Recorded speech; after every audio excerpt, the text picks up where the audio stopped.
নমস্কার বন্ধুরা, আমি মন্দিরা। আজ চলে এসেছি হবিস আর্টের নতুন একটি ভিডিও নিয়ে।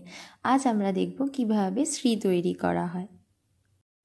শ্রী বিভিন্ন শুভ কাজে ব্যবহার করা হয়, যেমন পুজো, অন্নপ্রাশন, পৈতে, বিয়ে, বিভিন্ন অনুষ্ঠানে এটি কাজে লাগে।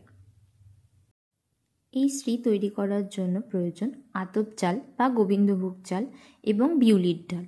আমি এখানে গোবিন্দভোগ চাল ব্যবহার করেছি এবং এই চাল এবং ডালের রেশিওটি 3:1 রেশিওতে ব্যবহার করতে হবে, নয়তো পাকটা ঠিক হবে না।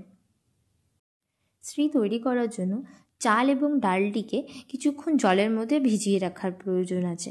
তারপর চালটিকে জল থেকে তুলে নিয়ে শুকনো সুতির কাপড়ের মধ্যে রেখে দেওয়ার দরকার, যাতে জলটা সোক করে নেয়।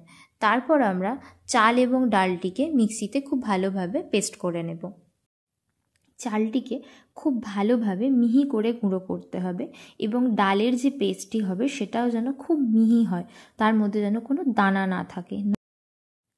এরপর আমি চাল এবং ডালটাকে 3:1 রেশিওতে নিয়ে ভালোভাবে মাখিয়ে নেব জল দিয়ে, যাতে মাখার ডোটা বা পেস্টিংটা খুব শক্ত না হয় বা খুব নরমও না হয়, যাতে আমি ওই ডোটাকে দিয়ে একটা শেপ দিতে পারি।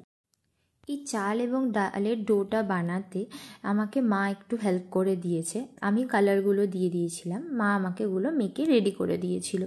এইভাবে আমি সমস্ত কালারের ডোগুলোকে বানিয়ে নিয়েছিলাম। আমার এই ডিজাইনটা তৈরি করতে যে কটা কালার লাগে সব কটাকে একে একে আমি মেখে রেডি করে নিই। তারপর আমি মেন কাজটা স্টার্ট করেছি। যে শ্রীটা আমি এখন বানাচ্ছি তার ডিজাইনটা আমি নিজেই ভেবে প্রথমে খাতায় রেডি করে নিয়েছিলাম। তারপর ওটাকে দেখে আমি কাজ স্টার্ট করি। তো প্রথমে এইভাবে আমি হলুদ কালারটা দিয়ে বেসটা রেডি করে নিয়েছিলাম। এরপর এই হলুদ বেসটার ওপরে আমি পুত্তলিকা সিম্বলটিকে তৈরি করে নিয়েছিলাম। এই পুত্তলিকা সিম্বলটি সচরাচর আমরা যে কোনো মঙ্গল ঘটে দেখে থাকি এবং ডাবের মধ্যেও অনেক সময় এটিকে আঁকা হয়। এটা আমাদের হিন্দু সনাতন ধর্মে খুবই প্রচলিত একটি প্রতীক। এরপর পুরো থালাটিকে ভরাট করার জন্য আমি 7টা ডো বানিয়ে নিয়েছিলাম, যেটা দিয়ে আমি ফুলের পাপড়ির শেপ দিয়েছি। একের পর এক আমি ফুলের পাপড়ির শেপগুলোকে রেডি করে নিয়ে পুরো ডিজাইনটাকে এবং পুরো থালাটিকে ভরাট করে নিয়েছিলাম, যাতে দেখতে সুন্দর লাগে। এরপর এই শ্রীটিকে আরও সুন্দর করার জন্য আমি আরও কিছু ডিজাইন তৈরি করে নিলাম নিজের মনের মতো করে এবং বিভিন্ন রকমের কালার দিয়ে, যাতে এই শ্রীটিকে আরও সুন্দর লাগে এবং খুব সূক্ষ্মভাবে ধরে ধরে পুরো ডিজাইনটিকে তৈরি করে নিলাম।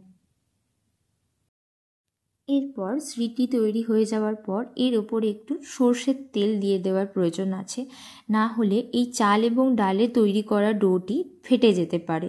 তার জন্য খুব ভালোভাবে সর্ষের তেলে এটিকে ভিজিয়ে দিতে হবে, যাতে এটি বেশ কিছুদিন ভালো থাকে। আমার শ্রীটি পুরোপুরিভাবে তৈরি হয়ে গেছে। আপনাদের কেমন লাগলো আমার এই শ্রীটি কমেন্ট বক্সে অবশ্যই আমাকে জানাবেন এবং আমি এই শ্রীটি নিয়ে একটি শর্টস ভিডিও বানিয়েছিলাম। আমি ডেসক্রিপশন বক্সে শর্টসের লিঙ্কটা অ্যাটাচ করে দেব। আপনাদের অসংখ্য ধন্যবাদ বন্ধুরা হবিস আর্টের সঙ্গে থাকার জন্য। নমস্কার।